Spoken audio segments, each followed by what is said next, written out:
All right, well, welcome. Glad to have you here. Today we are doing kind of an overview on self-sabotage. And this is for what used to be the mindset tune-up and clarity call that I do once a month. I changed the name. It is the Success by Grace monthly call. So if you're watching this as a replay someplace, come and join us, and there'll be a link in the description below. And not only do we do this training, but after this training, what you won't get to see is the coaching that happens one-to-one on the back end. That I don't share because that's personal with the person. So let's get into self-sabotage. And the first thing I want you to know is that we all have it. It's part of being human, and we need to give ourselves grace. And in terms of being human, our brain's job is to protect us.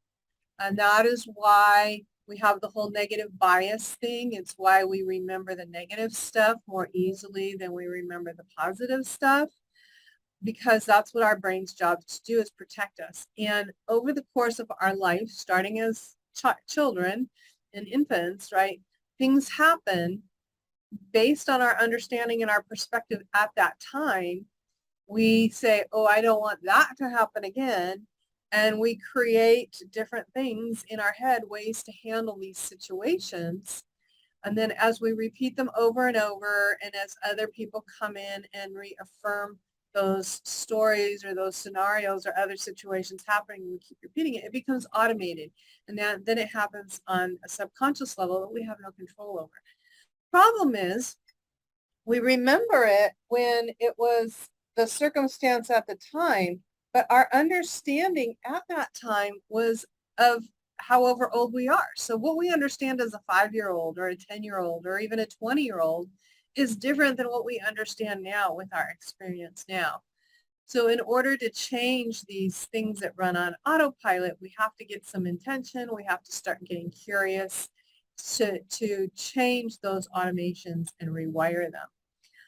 So what we're going to do today is there's a framework that I've used. It's by a guy named Shirzad Chamine, and he has this positive intelligence.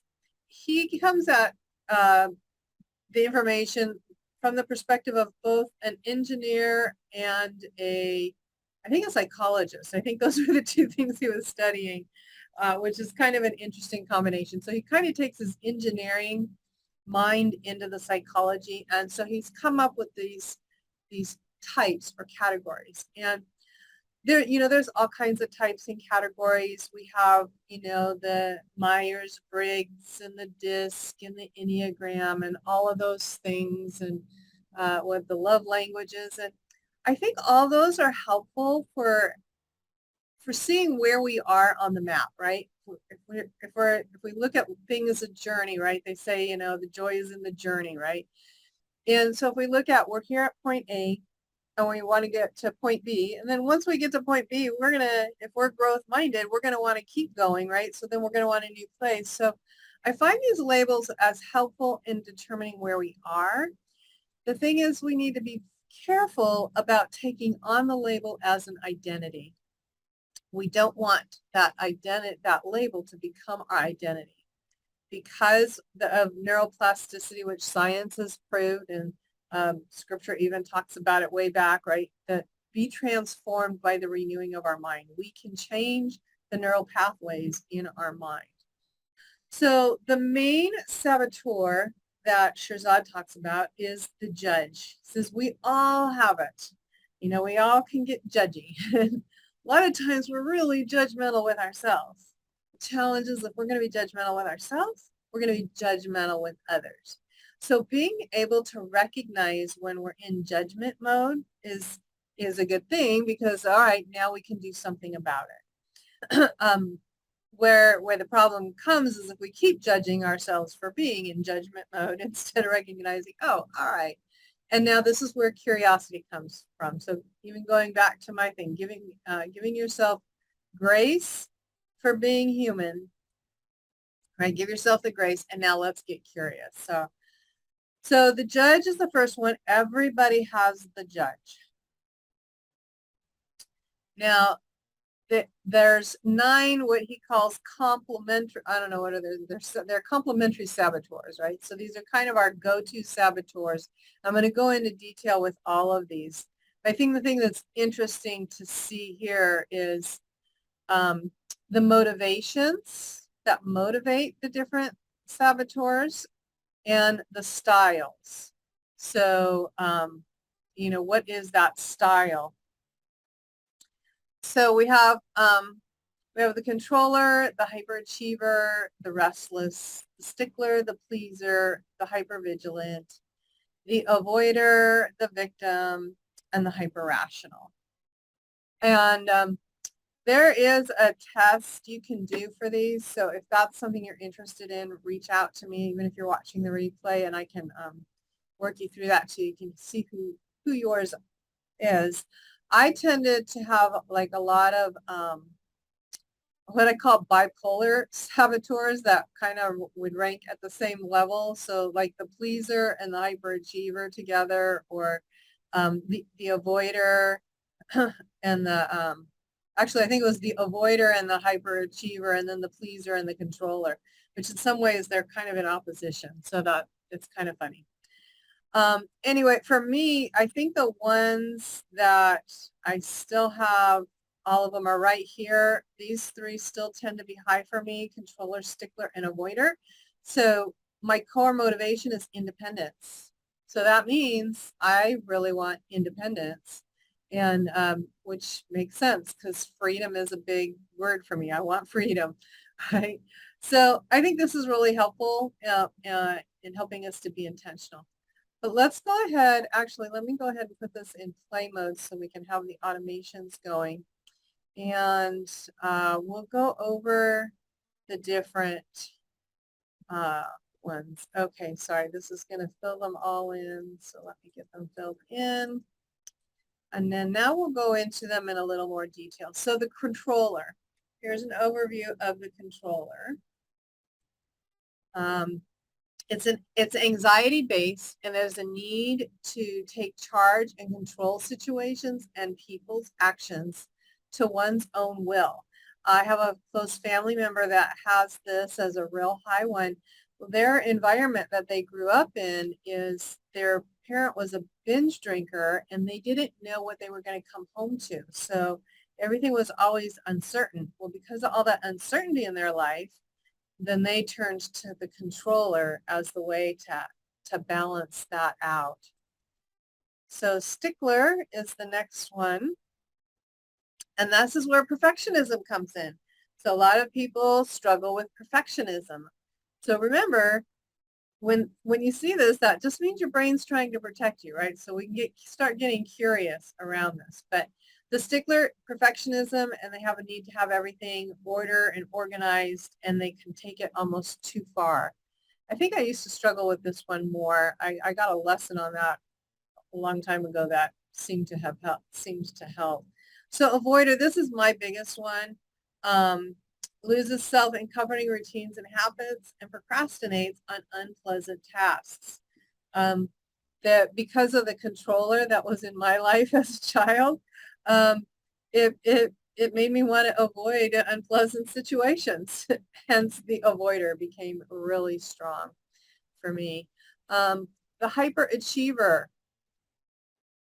I know a lot of type A people have this. They're dependent on constant performance and achievement and self-respect and validation. So in other words, they have to be doing things and accomplishing things in order to feel like they have worth and value. The pleaser, this is another one that was really big for me. I'm getting better at it, a lot better at it. But they indirectly try and gain acceptance and appreciation by helping and pleasing and rescuing and flattering others.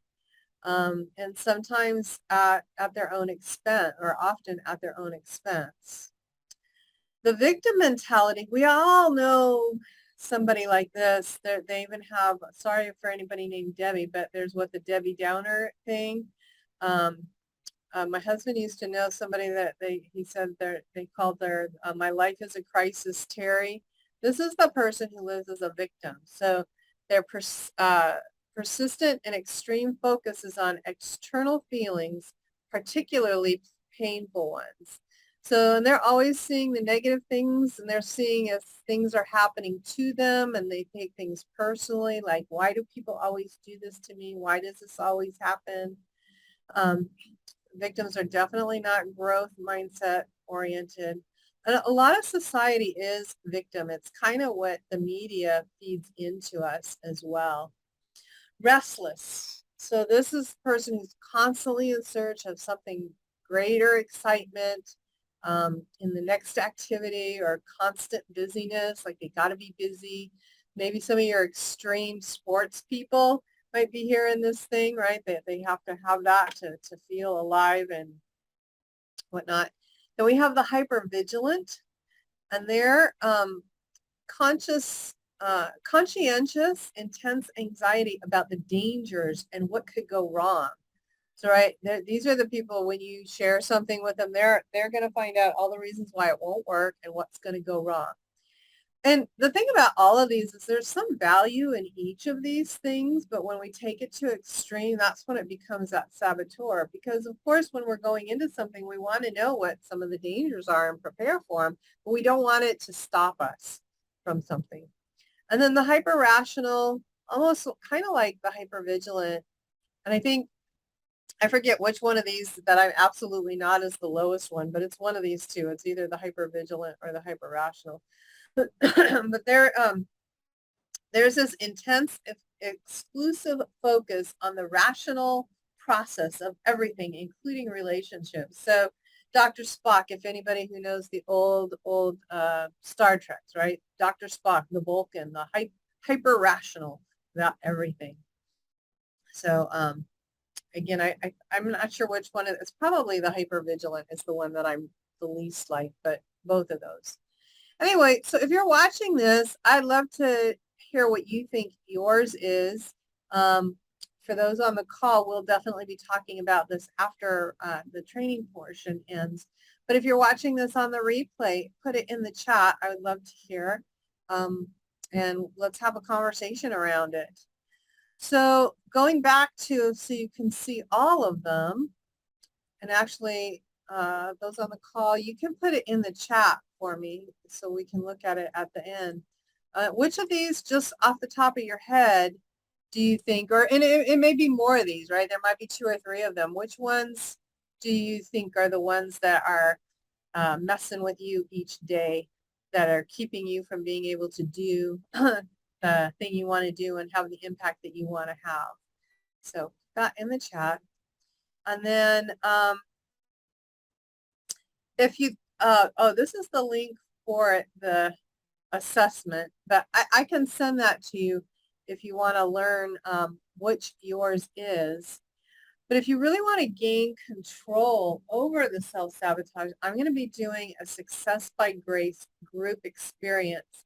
And if you're watching this on a replay somewhere and it has already happened, there'll be a link for a wait list in the description, because I plan to keep doing these periodically, probably quarterly, so you can get in on the next one if this opportunity has passed.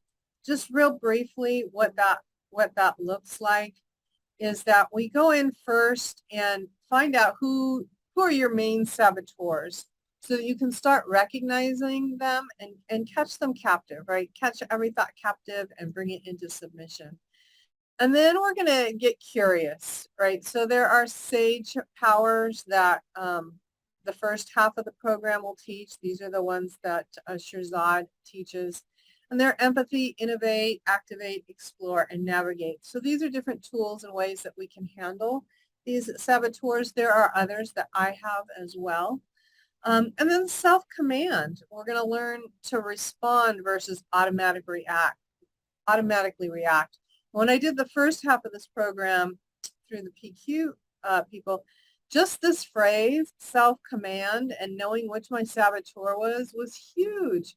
I started getting so much more momentum because I was always trying to get to the root of what the saboteur was, and I didn't really need to.